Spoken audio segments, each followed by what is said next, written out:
మహిళలందరికీ ఎన్నో స్కీములు చెప్పాం. దానిలో ముఖ్యమైనది ఈ ఫ్రీ ట్రావెల్ అనేది. దాంట్లో లక్షలాది మంది మహిళలకు ఈ స్కీమ్ ద్వారా మంచి జరుగుతుందనే సదుద్దేశంతోనే దీన్ని ఎన్నికల హామీగా ఇవ్వడం జరిగింది. ఈరోజు ముఖ్యంగా ఈ ట్రావెల్లో ఉన్న హైలైట్ పాయింట్స్ ఏవైతే ఉన్నాయో మీ దృష్టికి తీసుకొస్తాను. ముఖ్యంగా ఇంటర్ స్టేట్ అంటే రాష్ట్రంలో ఎక్కడి నుంచి ఎక్కడికైనా ట్రావెల్ చేసే మహిళలకు ఫ్రీ సౌకర్యం జీరో టికెటింగ్ విధానంలో ఇవ్వడం జరుగుతుందని తెలియజేసుకుంటున్నాం. ఒకటవది.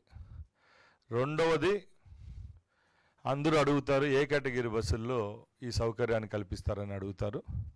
దానిలో కూడా 100కు 74% బస్సులు ఏవైతే ఉన్నాయో ఆ కేటగిరీలో Palle Velugu, ultra Palle Velugu, intercity, express, ultra express ఈ 5 కేటగిరీల్లో కూడా ఈ సౌకర్యం కల్పిస్తామని సగౌరవంగా మీకు తెలియజేసుకుంటున్నాం.